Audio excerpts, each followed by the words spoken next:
Our next featured speaker. I'm sincerely pleased to introduce Ms. Rowley. She's my former colleague who worked at our university for 5 years. She was one of the best teachers ever. That's true. And she's now working as an ESL consultant at Southeast Cornerstone Public School Division, Canada. She came all the way through from Canada here to share with you her experiences and strategies to teach English to children. Please welcome Ms. Elizabeth Rowley.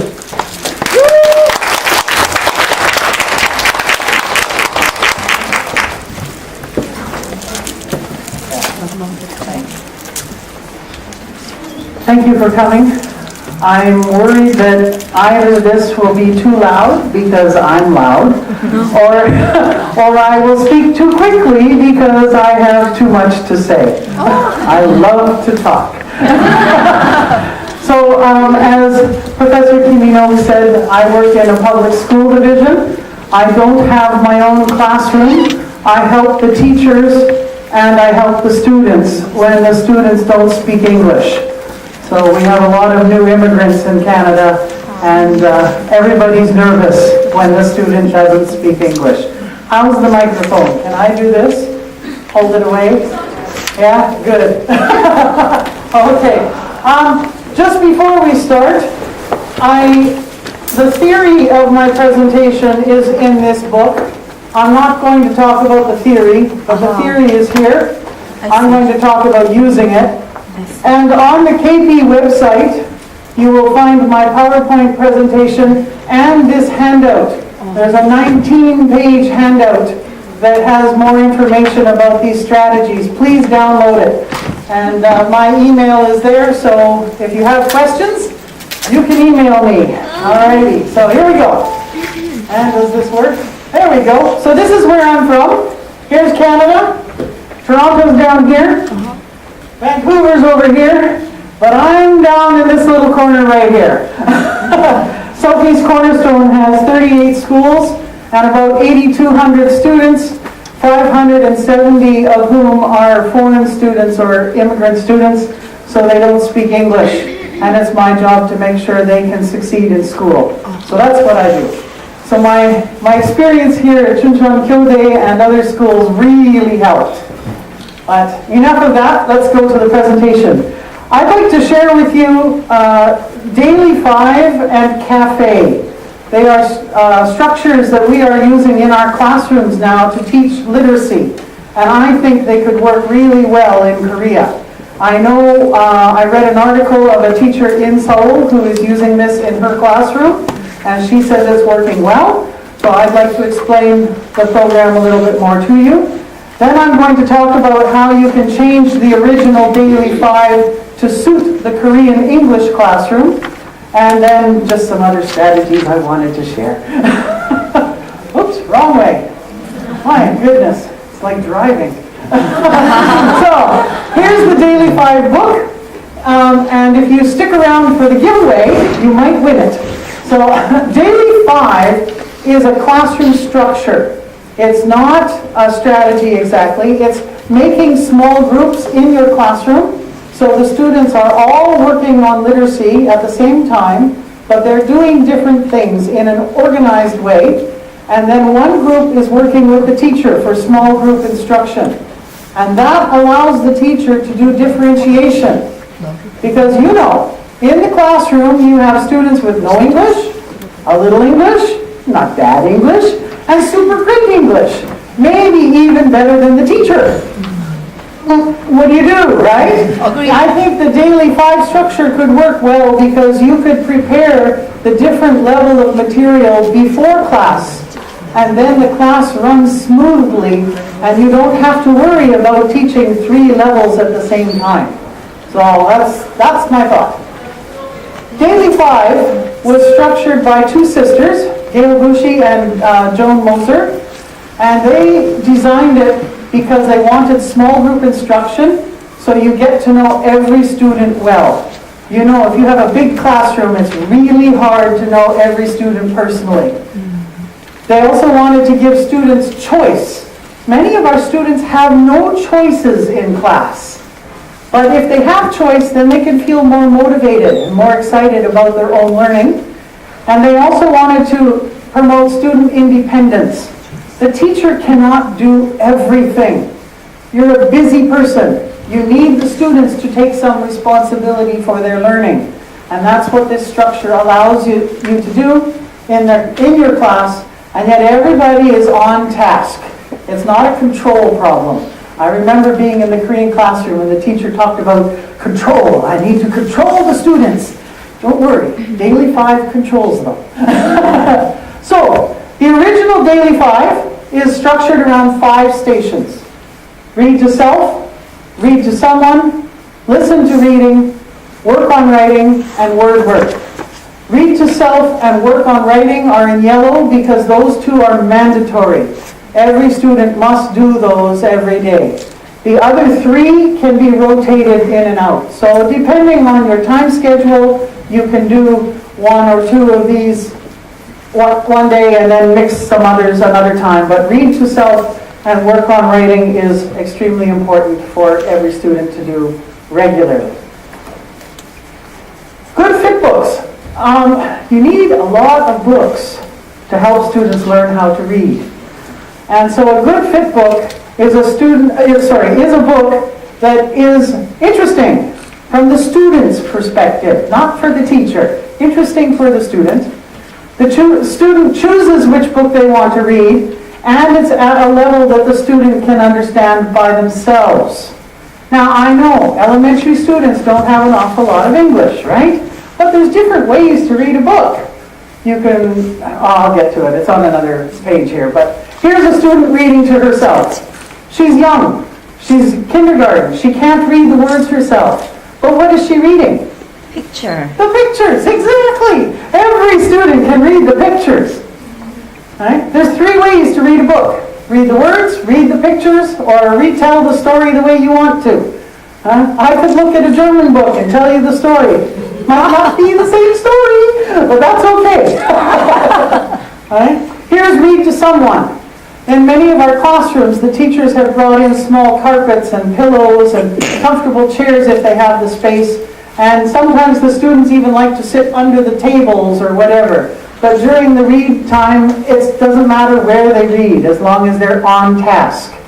And then you have to teach kids how to do this too. Here's listen to reading. Now with technology, it's a lot easier. You don't have to have so many CDs and cassettes. Everybody can get online. Work on writing. In this picture, this student is still working on writing sentences with a lot of help. There's a lot of scaffolding here. There's sentence structure is here. There's pictures here to help her make sentences. But in that student's book, it's a journal. The student is writing her own sentences. So already they are both at the same station, but they are doing differentiated work. And where's the teacher? Working with the small group. Not here. So it gives you a little bit of freedom. Word work is when students work on developing their vocabulary and their spelling. Spelling is a biggie, and there's many different activities to promote spelling. Here's one of the spelling or word work activities. They can make the words that they are studying on these laces. Nice and easy.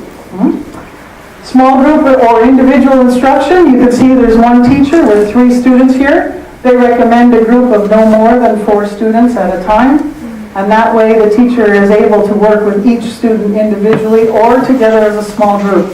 Many times the teachers decide who is in which group, because then they can put similar level students together and then they can help them all together at the same time. It saves the teacher's time. It's important to know that when you start this program in your classroom, you have to teach the students how to do this work. They can't just automatically know how to work at a station. So you will do whole class instruction teaching students how to read to themselves. How do you read? You sit somewhere comfortable. You get your book open, right side up, not upside down. You turn the pages. You're not running around the room talking to your friends. You're sitting there and reading. And then the teacher slowly builds stamina. Today we will read for 30 seconds. Tomorrow we'll try maybe 1 minute. Maybe we have to try 1 minute for a few days. Then we'll try 2 minutes. Until the students can sit for maybe 15 minutes and read. Right? Same with the other stations. You want to build the skills. So one day you'll practice the reading to self, and maybe you'll practice some word work. Another day you'll practice work on writing, and maybe some more read to self or read to someone. Because you have to teach the students how to do each station. You don't have time to go to every station and say, okay, you guys do this. Now, you guys do that. And then you guys do that. No. Take your whole class, teach everybody how to read to self. Then take your whole class and teach everybody how to do word work. And then when they understand every station, then you can start a rotation. Does that make sense? Okay. You don't want to go crazy. So here again is the teacher working with a group of students. And each student might have different pages in front of them, but because it's a small group, the teacher is able to work with each student individually. This is how one teacher organized her class. She made the groups here and put the student names on them. And then each card, this one says read to someone, work on writing, word work, teacher group, right, small group. And then over here is read to self, because she decided that everyone would do read to self at the same time in her room, but the other ones would rotate. So while one group is doing teacher group, another group is word work, another group is work on writing, and the last one is read to someone. And then she has a clock in her room, and tick, tick, tick, tick, tick, and it goes ding, and everybody knows they change. And how do they know where to go? Well, if this is my group, my second time is in work on writing. The third time will be here. So the students can see this chart, and they know exactly where to go. And because they learned how to do it, there's no questions. They just go and do it. And I've seen this in so many rooms. It's working really well. The students love it. They feel powerful. They feel that they can do it themselves. It's great. Cafe is the other part of this. Daily 5 is the organizing. Cafe is the literacy part. So Cafe teaches teachers how to teach reading and writing. And it divides it for emergent readers, beginners, or for the more experienced students who know how to read and need to develop further. Again, you might win this book in the next period. So here's a chart that shows you. CAFE stands for comprehension, accuracy, fluency, and expanding vocabulary. And so this chart down the side says emergent readers. So it gives you the different strategies you need to work with your students to teach comprehension. The different strategies you can use for accuracy. The different strategies for fluency or for expanding vocabulary. So if you don't feel confident, it's all here. And then the book gives the details. The next chart is for your more experienced readers. So depending on the student, some of them might be working on the emergent reader chart. Some might be working on this chart. Doesn't matter. You've got small groups going. They can do this. So our teachers are mixing these two, Daily 5 and CAFE, together in their classes. The Daily 5 is how to do it, the organizing, and this is what to teach. Does that, questions yet? Is it okay? Sometimes you don't know if people are going to know what you're talking about. Pardon me. Yeah, I hit the wrong button. There we go. I borrowed somebody's clicker. So that's the basic structure, and so I'd like to talk about using it in Korea. Of course, this project was designed for students who speak English in the English classroom. That's nice and easy, isn't it?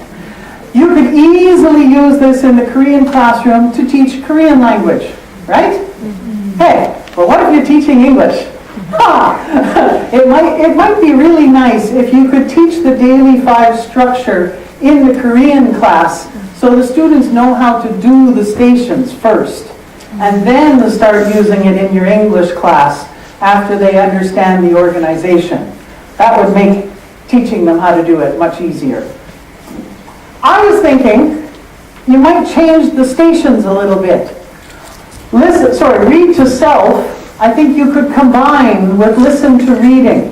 Because beginner readers maybe can't read to self very well. They can only read the pictures, but they could listen online. There's so many books online, and they can follow along. Maybe? Okay.